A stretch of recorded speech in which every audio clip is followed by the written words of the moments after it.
Hello जय aspirants, I hope आप सभी की प्रिपरेशन बहुत अच्छी चल रही होगी। इस टाइम हमारे पास भी बहुत सारे बच्चों के मैसेजेज आ रहे थे कि सर जनवरी में हमारा जेईई मेंस का पेपर होने वाला है, तो आप अपने साइड से हम सभी जेईई एस्पिरेंट को क्या टिप्स देना चाहोगे।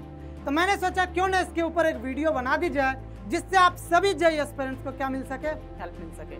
तो इस वीडियो के अंदर बेसिकली हम लोग क्या करेंगे, उन्हीं पॉइंट्स के बारे में बात करेंगे जो डेफिनेटली आपको जेईई मेंस एग्जाम के अंदर हेल्प करेगा। ठीक है, तो आइए उन पॉइंट्स के बारे में एक एक करके हम लोग डिस्कस करते हैं। तो जो सबसे पहला पॉइंट है वो क्या है, practice mock test and experience the pressure. आप सभी एस्पिरेंट्स को इतना तो पता चल ही गया होगा कि जो रियल एग्जाम होता है उसका प्रेशर क्या होता है। ठीक है, तो जो रियल एग्जाम का प्रेशर होता है उस चीज को अगर आप अभी ओवरकम कर लोगे तो आपको एग्जाम के अंदर काफी ज्यादा हेल्प मिलेगा। और वो ओवरकम आप कैसे कर सकते हो, मॉक टेस्ट के थ्रू।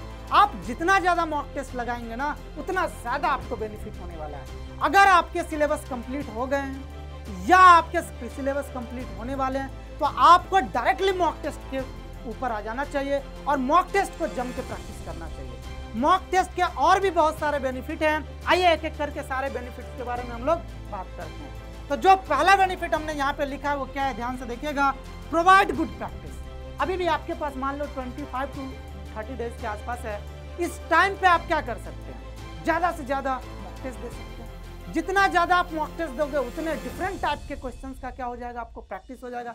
एक तो बहुत सारे क्वेश्चंस का प्रैक्टिस भी होगा, अलग अलग टाइप के क्वेश्चंस का प्रैक्टिस भी हो जाएगा। और इसी के साथ क्या होगा, मान लो किसी सब्जेक्ट्स के अंदर कोई टॉपिक आपका वीक रह गया है ना, उसको भी आप आसानी से आइडेंटिफाई कर पाओगे और अभी भी आपके पास टाइम है, इस टाइम को यूज करके उस टॉपिक को आप स्ट्रांग बना सकते हैं। तो ये सबसे बड़ा एडवांटेज है किसका, मॉक टेस्ट को देने का। अब हम दूसरे पॉइंट की तरफ बढ़ते हैं। सेकेंड बेनिफिट क्या है, feel of real examination. Real examination का जो भी ड्यूरेशन होता है या जो एग्जाम का पैटर्न होता है, सेम उसी पैटर्न के और उसी ड्यूरेशन को अगर आप फॉलो करते हो रियल मॉक टेस्ट के अंदर, तो उससे क्या होगा, जो आपका एक्चुअल एग्जाम होने वाला है उसमें आप क्या करोगे, पूरी तरीके से कॉन्फिडेंट रहोगे। मतलब उस एग्जाम के पैटर्न से आप पहले ही फैमिलियर हो जाओगे, जो आपका कहीं ना कहीं अलग लेवल का आपके अंदर कॉन्फिडेंस डेवलप कर देगा। ठीक है, तो आपको क्या करना है, रियल एग्जाम का फील अभी से लेना शुरू कर देना है, किसके थ्रू, मॉक टेस्ट के थ्रू। अब हम बात करते हैं नेक्स्ट पॉइंट की, यह क्या है, इंप्रूव स्पीड। अब आपको पता ही है कि आपके पास जितना भी टाइम बच रहा है उस टाइम के अंदर अगर आप ज़्यादा से ज़्यादा मॉक टेस्ट प्रैक्टिस कर पाएंगे तो आपकी स्पीड क्या होगी, ऑटोमेटिकली बढ़ जाएगी। और अगर आपकी स्पीड ऑटोमेटिकली बढ़ जाती है तो आपको पता है कि एक एक मार्क्स का कितना ज़्यादा इंपॉर्टेंट रोल होता है, एक मार्क्स के वजह से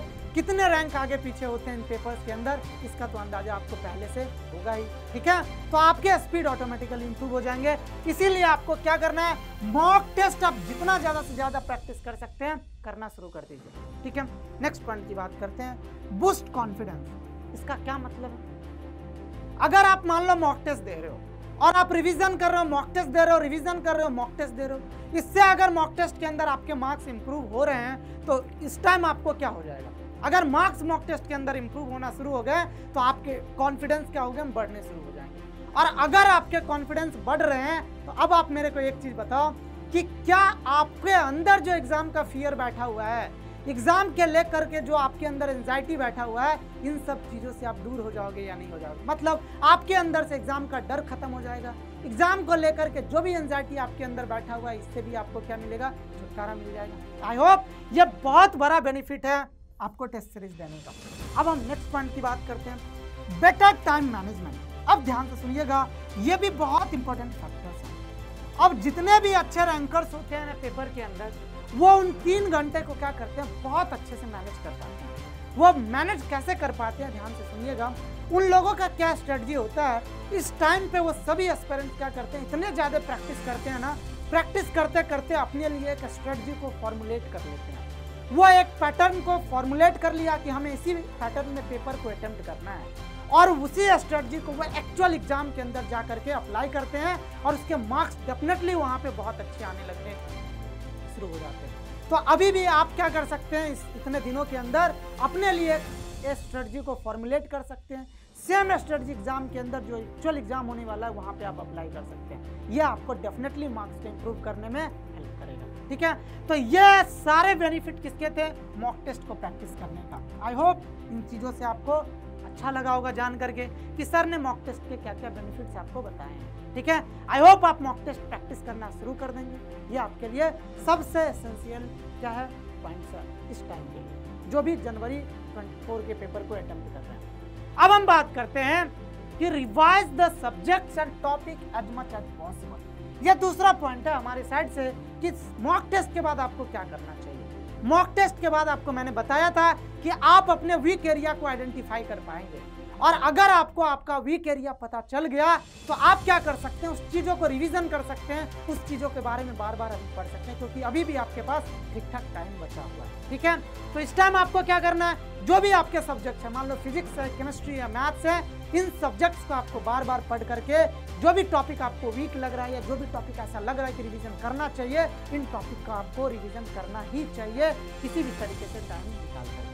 ठीक है, अब रही बात कि आपके मन में यह चल रहा होगा कि सर हमें कुछ ऐसे टॉपिक का नाम बता दो जिसका रिवीजन अभी करना हमारे लिए कंपलसरी है। तो आपको पता है LNJE के चैनल पे ही 99 परसेंटाइल के फिजिक्स के भी वीडियो आए, केमिस्ट्री के भी वीडियो आए और मैथ्स के भी वीडियो आए। उसके अंदर आपको बता दिया गया है कि मस्ट डू चैप्टर्स कौन कौन से हैं।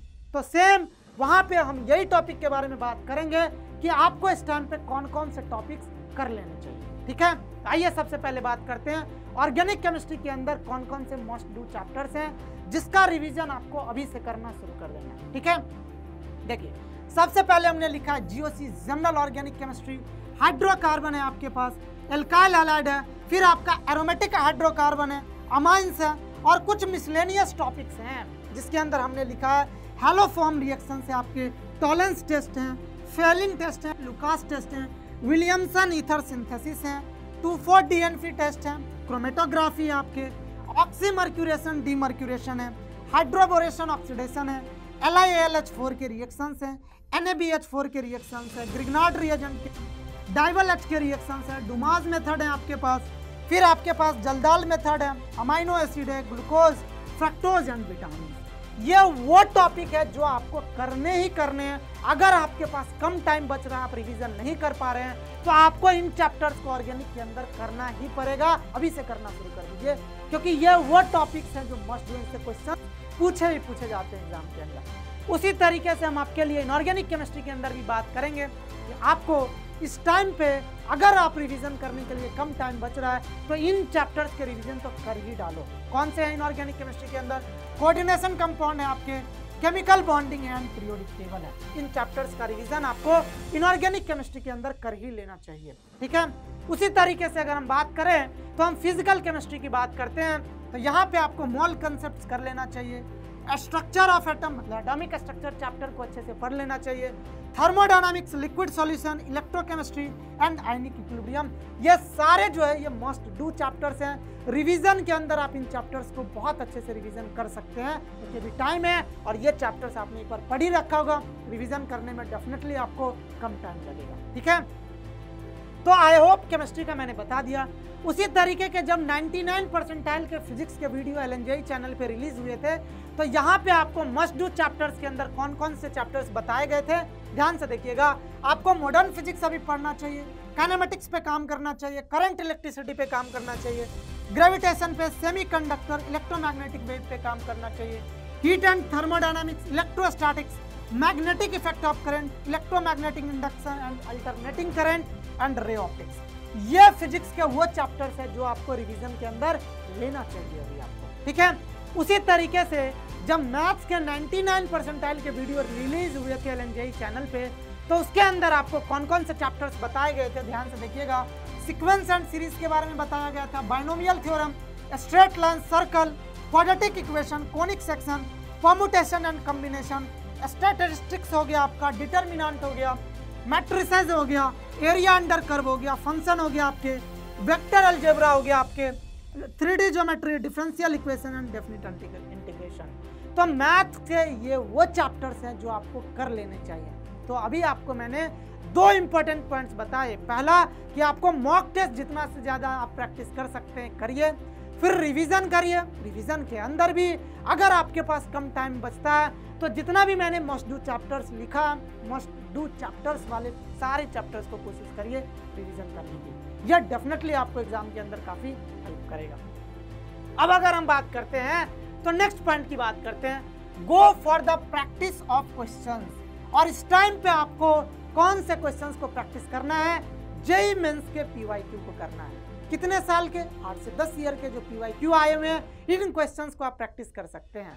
और आपने देखा भी होगा एलन जेईई का जो चैनल है, इसके उड़ान सीरीज के अंदर हम एलन डिजिटल के जितने भी फैकल्टीज हैं, आप सभी के लिए अलग अलग चैप्टर्स के, अलग अलग सब्जेक्ट्स के जेईई मेंस के पीवाईक्यू के क्वेश्चंस को वहाँ डिस्कस कर रहे हैं और साथ में ही आपको उसके हैंडआउट भी दे रहे हैं। तो हैंडआउट के अंदर जितने भी क्वेश्चंस है ना, आप वहां से उन क्वेश्चंस को भी प्रैक्टिस कर सकते हैं। तो अभी तक हमने आपको 3 इंपॉर्टेंट पॉइंट्स बता दिया जिस पे आपको फोकस रहना है इन लास्ट 20 to 25 डेज के अंदर। कौन कौन सा पॉइंट्स हो गया? पहला पॉइंट मॉक टेस्ट प्रैक्टिस करना है, दूसरा रिवीजन करना है, कम टाइम बच रहा है तो मस्ट डू चैप्टर्स वाले पार्ट को आप रिवाइज करिए। थर्ड पॉइंट जेईई मेंस के पीवाईक्यू को आपको क्या करना है? सॉल्व करना है, जिससे आपको पता चल जाए कि जेईई मेंस का डिमांड क्या है, वो चाहता क्या है, किस टॉपिक से कौन तरीके के क्वेश्चंस वो पूछना चाहता है आपसे। ठीक है, तो जेईई मेंस के प्रीवियस ईयर के क्वेश्चंस को सॉल्व करना भी कंपलसरी है आपके लिए। अब हम बात करते हैं कुछ जनरल टॉपिक का कि इसके अलावा और आपको क्या क्या करना चाहिए। आपको देखिए नेक्स्ट पॉइंट क्या मैंने लिखा, बेस्ट यूटिलाइजेशन ऑफ टाइम। आपके पास अभी 24 आवर्स है, सभी के पास 24 आवर्स होते हैं। आपके पास कितना है? 24 आवर्स है एक दिन में, पर डे आपके पास 24 आवर्स है। और एग्जाम में आपके जितने भी दिन बच रहे हैं, इसके अंदर इन 24 आवर्स को आपको क्या करना है? बेस्ट वे में यूटिलाइज करना है। बेस्ट वे में यूटिलाइज करने का मतलब क्या है कि आप जितने भी सोशल मीडिया वगैरह में बिजी रहते हैं, इन चीज़ों से अभी तो आपको खुद को कट कर लेना है। मतलब सोशल मीडिया वगैरह देखना बंद करो और आपको क्या करना है? इन 24 आवर्स के अंदर आपको क्या करना है? जितना ज़्यादा से ज़्यादा टाइम आप अपने स्टडी के ऊपर दे सकते हैं, आप रिवीजन वाले पार्ट को दे सकते हैं और जो मॉक टेस्ट का प्रैक्टिस है उसको दे सकते हैं, वो उतना ज़्यादा बेनिफिशियल आपके लिए रहेगा। मतलब आपको अभी सब कुछ आपके लिए अभी इस टाइम है। टाइम को आप बेस्ट वे में यूटिलाइज करना शुरू कर दीजिए। सोशल मीडिया से खुद को कट कर लो और आप जो टाइम का बेस्ट यूटिलाइजेशन आप कहाँ कर सकते हो? स्टडी में जो पार्ट रह गया पढ़ लो, उसको जो पढ़ रखा है उसको रिवीजन कर लो, और जब दोनों ही कर रखे आप मॉक टेस्ट को प्रैक्टिस करना शुरू कर दो। ये तीनों चीज़ों आपको क्या करना है? अभी से करना शुरू कर देना है। यही चीज़ आपको मार्क्स दिलाएगा एग्जाम के अंदर। बाकी सोशल मीडिया आपको कोई हेल्प नहीं करने वाला। ठीक है, तो आई होप आप समझ गए होंगे कि टाइम का बेस्ट यूटिलाइजेशन का मतलब मैं क्या समझाना चाह रहा हूँ आपको। ठीक है, मतलब आपको मैक्सिमम प्रोडक्टिव आवर निकालना है स्टडी के लिए 24 आवर। ठीक है, अब हम बात करते हैं नेक्स्ट पॉइंट की। इस टाइम पे जो आपका कॉन्फिडेंस लेवल होना चाहिए ना, वो बहुत हाई होना चाहिए। अगर सच पूछो तो आपका कॉन्फिडेंस लेवल इस टाइम है ना, ये बहुत ही ज़्यादा हाई होना चाहिए। मैं एक देखो कितने सुंदर एनिमेशन से आपको समझाने की कोशिश करा है कि यहाँ पे मान लो किसी का कॉन्फिडेंस लेवल है, कोई मतलब ही नहीं है। आप जितने भी जेईई एस्पिरेंट्स हो ना, इस टाइम आपको क्या करना है? आपको अपने कॉन्फिडेंस लेवल को यहाँ पे ला करके रखना है। देखो मैक्सिमम मतलब आपका कॉन्फिडेंस लेवल यहाँ पे होना चाहिए। और ये जो कॉन्फिडेंस लेवल है ना, ये इस लेवल का आपका होना चाहिए कि अगर आप मॉक टेस्ट को आप प्रैक्टिस कर रहे हो, ठीक है, मान लो आप मॉक टेस्ट प्रैक्टिस कर रहे हो, तो मॉक टेस्ट के अंदर अगर आपको कोई क्वेश्चन टफ लग रहा है ना, तो ये आप मान के चलो ये सिर्फ आपके लिए टफ नहीं है, ये सभी बच्चों के लिए टफ है। इंडिया के जितने भी बच्चे पेपर दे रहे होंगे, सभी को क्या लग रहा होगा? ये क्वेश्चन टफ लग रहा हो। चाहे मॉक टेस्ट की बात कर लो या चाहे आप रियल एग्जाम की बात कर लो। ठीक है, तो आपको अपना कॉन्फिडेंस लेवल जब तक एग्जाम हॉल में बैठ करके आप बाहर नहीं निकल जाते, तब तक एकदम हाई रखना है आपको, आप खुद का कॉन्फिडेंस लेवल। ठीक है, तो आई होप आप ये चीज़ें भी समझ गए होंगे कि कॉन्फिडेंस लेवल का कितना इंपॉर्टेंट रोल है आपके इस एग्जाम के अंदर। अब अगर हम बात करते हैं तो देखो सिर्फ यही चीज़ नहीं करना है, इस चीज़ों के साथ साथ आपको अपने हेल्थ का भी ध्यान रखना है। क्यों? क्योंकि आपको अपने हेल्थ का ध्यान खुद ही रखना पड़ेगा इस टाइम पे। तो यहाँ पे मैंने एक पॉइंट मेंशन किया है कि फिजिकल और मेंटल फिटनेस पे भी आपको थोड़ा सा ध्यान देना है कि आप अपने हेल्थ का ध्यान रखिए। क्यों? क्योंकि बहुत बच्चे ऐसे होंगे जो 1 ईयर 2 ईयर 3 ईयर से क्या कर रहे होंगे? प्रिपरेशन कर रहे होंगे, और इन लास्ट 20 to 25 डेज के अंदर अगर कुछ हो जाता है तो आपका जो पूरा मेहनत है वो बेकार चला जाएगा। इसलिए सबसे ज़्यादा इंपॉर्टेंट आपके लिए इस टाइम ये भी पॉइंट्स हैं कि आपको अपने फिजिकल के साथ साथ मेंटल फिटनेस पे भी ध्यान रखना है। अब इसके लिए आप क्या कर सकते हैं? तो मेरे तरफ से कुछ सुझाव है, आप उस पर काम कर सकते हैं। क्या है?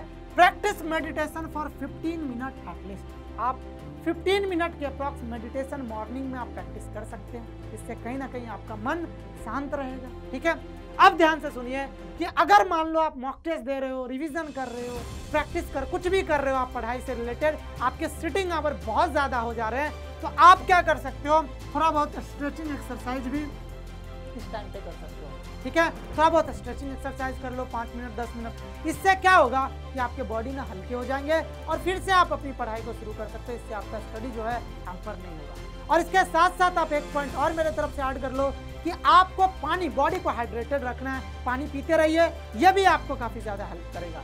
तो मेंटल और फिजिकल फिटनेस के लिए आप इन 2-3 चीज़ों का ध्यान बहुत अच्छे से रख सकते हैं। और ये कोई बहुत बड़ी चीज़ नहीं है, बहुत छोटी चीज़ है। 15 मिनट यहाँ, 15-20 मिनट यहाँ पे, आधे घंटे के अंदर आप मेंटली और फिजिकली पूरी तरीके से फिट रहेंगे। ठीक है, अब अगर हम बात करें तो आपका एग्जामिनेशन स्ट्रेटजी क्या होना चाहिए, ये पॉइंट मैं अपने तरफ से आपको बताता हूँ। आपको एग्जाम तो देना ही है, फॉर्म तो आपने भर ही दिया होगा।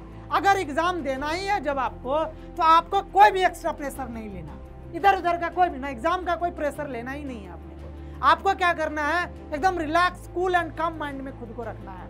मतलब कोई एक्स्ट्रा प्रेशर आपके ऊपर हावी नहीं होना चाहिए इस टाइम। और आप जेईई एस्पिरेंट्स हो यार, आईआईटीज के अंदर, एनआईटीज के अंदर आप पहुंचने वाले हो, तो आपके ऊपर अभी कोई भी एक्स्ट्रा प्रेशर हावी नहीं होना चाहिए। Next point, don't worry about marks, selection and rank. इस टाइम पे आपको नहीं मार्क्स के बारे में सोचना है, नहीं आपको सिलेक्शन के बारे में सोचना है, नहीं रैंक के बारे में सोचना है। इस टाइम आप ये सोचना बिल्कुल भी बंद कर दो, हमारे मार्क्स कितने आएंगे, हमारा सिलेक्शन होगा या नहीं होगा, हमारी रैंक कितनी आएगी, एनआईटी मिलेगा या नहीं मिलेगा। इन सब चीज़ों के बारे में सोचने से कोई फायदा नहीं होने वाला है। ठीक है, इसीलिए मैंने लिखा है एग्जाम अगर आप देना जा रहे हो, इस वीडियो को सुनने के बाद हम यह जरूर एक्सपेक्ट कर रहे हैं कि आप कूल एंड कम माइंड से पेपर अटेम्प्ट करोगे।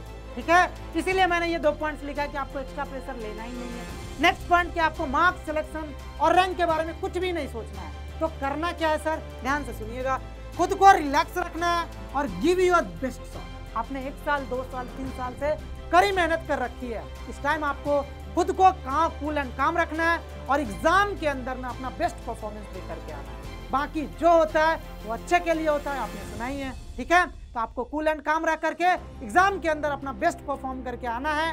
ठीक है, बाकी उसके बाद जो होगा तो थोड़ा बहुत आप सोच लेना, लेकिन एग्जाम से पहले इसके बारे में कुछ भी मत सोचो। ठीक है, अगर हम बात करते हैं तो जाते जाते हम आपको एक कोट सुनाना चाहते हैं। वो क्या है, ध्यान से सुनिएगा।